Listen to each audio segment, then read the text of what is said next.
지금 베트남에서 상상조차 할 수 없는 엄청난 결혼 대란이 터진 것을 아시나요? 결혼을 못한 수많은 베트남 남성들의 분노가 언제 어디서 터질지 모를 사회적 폭탄이 되어 베트남 정부조차 전전긍긍하는 상황인데요. 이 충격적인 현실 뒤에는 베트남 사회의 어둡고 복잡한 진실이 숨어 있습니다. 안녕하세요. 슬기로운 베트남 생활 블루에버입니다. 멀리서 보면 평화롭게만 보이는 베트남. 과연 무엇이 베트남 남성들을 분노로 똘똘 뭉친 솔로 부대로 만들었는지 오늘 베트남 사회의 깊숙한 진실을 파헤쳐 보도록 하겠습니다. 자, 그럼 출발합니다. 믿고 따라오시죠. 우선 베트남 사회 전반에 퍼져 있는 뿌리 깊은 남아선호 사상입니다. 집안에 대를 잇고 부모를 모셔야 한다는 유교적 가치관은 아직까지 베트남이 한국보다 훨씬 강하게 남아있는데요. 2025년 기준 베트남 출산율은 1.9 정도로 1.0을 하회하는 한국의 출산율보다는 그나마 나은 상황이지만 그래봐야 베트남 역시 한 가정에 자녀가 많아야 한두 명이 대부분입니다. 아들이 집안의 대를 잇는다는 유교적 남아선호 사상이 베트남 사회 전반에 깊이 뿌리내려져 있는데요. 이에 딸보다는 아들을 선호해 그간 사회적 묵인 속에 출산 전 태아 성간별이 암암리에 행해져 왔고 여아인 경우 큰 죄책감 없이 낙태까지 서슴지 않게 이루어져 왔습니다. 이에 베트남은 전 세계에서 네 번째로 성비가 불평등한 나라가 되었는데요. 2023년 기준 베트남의 출생 성비는 여아 100명에 남아 111명으로 자연 성비를 현재 크게 웃돌고 있습니다. 그 중에서도 보수적인 베트남 북부가 특히 심각한 상황인데요. 수도 하노이인 경우 여아 100명에 남아가 118명에 달할 정도입니다. 이런 상황이 계속되면 2034년에는 결혼 적령기 남성이 150만 명, 2050년에는 무려 400만 명의 남성이 결혼 상대를 찾지 못할 것이라는 암울한 전망까지 나오고 있는 상황입니다. 안 그래도 심각한 성비 불균형 속에서 베트남 여성들의 교육 수준과 사회적 지위가 향상됨에 따라 배우자의 기준 역시 급격히 올라가고 있는데요.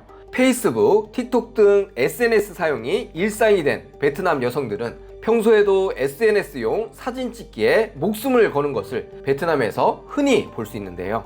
실시간으로 사진이나 영상을 경쟁적으로 자신의 SNS에 올리고 서로 간 삶을 비교하며 살펴보는 것이 베트남 여성들의 큰 낙 중에 하나입니다. SNS 발달로 남에게 인정받고 가시욕구를 충족시키기 위해 베트남 여성들은 비록 나이차가 난다 하더라도 애초에 결혼 배우자로 이미 세팅이 다 끝난 말 그대로 돈 있고 사회적 지위를 갖춘 남성을 배우자로 선호하는 경향이 예전보다 훨씬 뚜렷해졌습니다. 그러나 현실 속 많은 베트남 남성들이 끝없이 올라가기만 하는 여성의 기대치를 충족시키지 못하면서 베트남 여성들은 자연스럽게 베트남보다 잘 사는 국가의 외국 남성과의 국제결혼으로 눈을 돌리고 있습니다.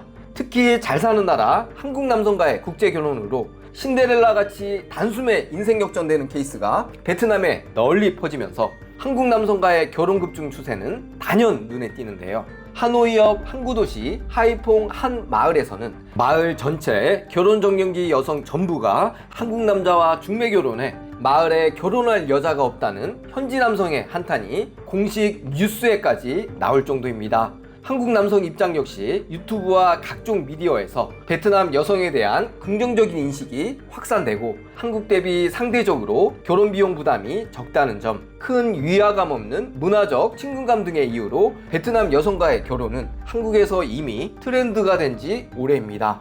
2023년 기준 전체 한국 남성의 외국인 여성과의 혼인 건수 19,700건 중 32.1%를 베트남 여성이 차지할 정도로 그 숫자가 이를 증명하고 있는데요. 베트남에서는 결혼 적령기 여성들의 해외 유출이 심화되면서 베트남 남성들의 결혼난이 가중되는 역설적인 상황에 직면하고 있습니다. 경제적 요인 역시 현지 남성의 결혼을 포기하게 만드는 가장 큰 요인 중 하나인데요. 빠르게 발전하는 경제에 필연적으로 따라오는 살인적인 인플레이션으로 많은 베트남 남성이 현재 소득으로는 가정을 꾸리기가 턱없이 부족하며 특히 결혼 후 생활비와 양육비에 큰 부담을 느끼고 있습니다. 베트남 미혼 남성 근로자 10명 중 7명이 치솟는 물가 대비 낮은 임금은 결혼을 꺼리게 하는 첫 번째 이유로 꼽고 있는데요. 도심에서 혼자 벌어 집세 내며 한 달 한 달 겨우 생활을 버티는 와중에 결혼은 내게 사치라고 느끼는 젊은 남성들이 베트남 역시 너무나도 많습니다. 현재 베트남 최저임금은 도심 1인 가구 생활비에도 미치지 못하는 수준인데요. 특히 일자리가 집중된 도심인 경우 천정부지로 치솟는 주거비와 자녀 교육비는 젊은 남성들이 애초에 결혼 생각조차 포기하게 만드는 심각한 사회 문제로 나타난 지 오래입니다. 하노이에서 작은 아파트라도 마련하려면 최소 아파트 가격이 40억 동을 훌쩍 넘어 내 집 장만은 포기한 지 이미 오래고 맞벌이는 선택이 아닌 필수인데요. 한 사람 월급은 주거비로 전부 내며 나머지로 한 달 한 달 겨우겨우 버티는 수준이 일반적입니다. 도심 생활에 턱없이 모자란 월급에 주거비, 생활비를 제외하고 희망의 씨앗이 되는 소액의 저축조차 힘든 상황이 현재 일반적인 베트남 청년들의 삶이라고 하겠습니다. 베트남에서 결혼은 단순히 두 남녀의 만남이 아닌 가문과 가문의 결합이라는 의미가 강한데요. 이 같은 배경으로 결혼과 관련해 한국과 다른 독특한 양상을 띠고 있습니다. 우선 베트남 결혼식은 사흘에 걸쳐 진행될 만큼 한국보다 훨씬 길고 복잡한데요. 전통적으로 신랑 측이 맞선비, 예부신부 교통비, 인솔자 경비는 물론 예식장 메이크업, 웨딩 촬영 필요연 등 거의 모든 비용을 감당해야 합니다. 또한 신랑이 신부 집으로 가서 신부를 맞이하는 등 결혼식 기간 동안 여러 추가 의식이 포함될 수 있어 늘어나는 시간만큼 비용 부담은 더욱 커질 수밖에 없는데요. 여기에 추가로 신부 측에 제공하는 지참금까지 내야 하므로 남성 입장에서 평소 수중에 모아놓은 돈이 없다면 결혼은 꿈조차 꾸기 어렵습니다. 도시에서 어느 정도 그림이 나오는 결혼식을 하려면 최소 3억 동이 필요한데요. 이는 베트남 일반 근로자의 평균 월급인 1,000만 동을 한 푼도 쓰지 않고 3년 이상을 꼬박 모아야 겨우 마련할 수 있는 그야말로 엄청난 금액입니다. 결혼 자금에 대한 걱정에 결혼을 시작도 못하고 포기할 정도로 결혼 비용은 베트남 남성들에게 엄청난 부담이 되고 있습니다. 어찌어찌 겨우겨우 결혼에 성공했다고 하더라도 끝날 때까지 끝난 것이 아닌데요. 베트남은 가족 중심 가치관이 강해 시골이나 작은 도시는 유교적 전통을 기반으로 한 공동체 문화가 특히나 두드러집니다. 문화적으로도 성평등 개념이 강해 부모 부양은 장난만 하는 것이 아닌 자녀의 공동무로 여기는데요. 이에 신부 부모는 단순히 딸을 시집을 보내는 것이 아니라 사위를 얻는 곳으로 여기며 사위는 시부모뿐만 아니라 친정부모도 부양해야 한다는 인식이 있습니다. 끈끈한 가족애를 바탕으로 친정가족에 대한 강한 책임감을 가진 베트남 여성들은 결혼 후에도 여전히 친정부모를 부양해야 한다는 강한 마인드를 가지고 있는데요. 이에 결혼 후에도 친정부모나 신부 측 형제자매로부터 경제적, 생활적 도움을 요청받는 경우를 흔히 볼 수 있습니다. 베트남 여성들이 한국 남성과 국제결혼을 결심하는 큰 이유 중 하나가 내 몸 하나 희생해서 경제적으로 친정에게 넉넉한 지원을 하기 위함이라는 것은 한국에서도 널리 알려져 있는데요. 베트남 여성들은 혈연을 넘어선 삶의 뿌리로서 가족을 매우 중요하게 생각합니다. 이러한 인식은 결혼 후에도 친정과의 끈끈한 유대로 이어져 친정 부양에 대한 강한 책임감을 갖게 하는데요. 만약 베트남 여성과의 결혼을 고려하고 있다면 사전에 이러한 베트남 여성의 특징을 미리 알고 이해하는 것이 필수입니다. 결혼을 했더라도 여성의 친정으로부터 수시로 이어지는 금전 요구와 가정 간섭은 베트남 남성들에게도 큰 부담이 될 수밖에 없는데요. 경제적으로 여유가 있으면 모르겠지만 그렇지 않은 경우 베트남 남성들은 결혼에 대한 기회비용을 크게 느낄 수밖에 없어 이러한 베트남 여성의 특성이 현지 남성의 결혼 의지를 크게 약화시키고 있습니다. 우선 베트남 정부 역시 성비 불균형을 심각하게 보고 이를 해결하기 위해 노력하고 있는데요.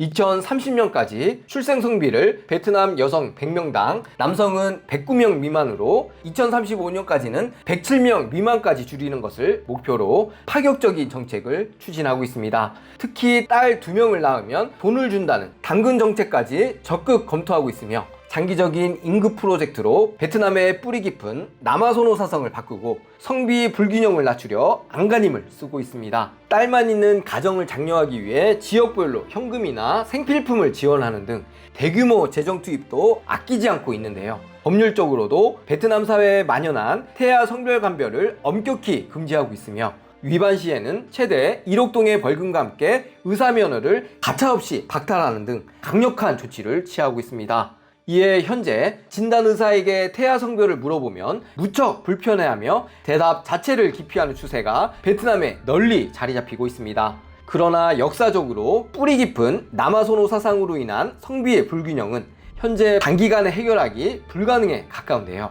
브레이크업 시 치솟는 부동산 가격, 물가 상승, 그리고 결혼 시 남성에게 집중되는 경제적 부담이 개선되지 않는 한 베트남 정부의 다양한 정책적 지원과 노력에도 불구하고 베트남 남성들의 결혼난은 앞으로 더욱 심화될 가능성이 무척이나 높습니다. 정리하자면 베트남 남성들이 결혼할 여자가 부족한 문제는 단순히 개인의 문제가 아닌 뿌리 깊은 남아선호 사상으로 인한 성비 불균형과 여성의 사회적 지위 변화, 높아진 여성들의 배우자 눈높이, 그리고 국제결혼이라는 복합적인 요인들이 얽혀 발생한 사회 구조적인 문제라 하겠습니다. 베트남 남성들의 결혼난, 한국인 시각으로 어떻게 생각하시나요?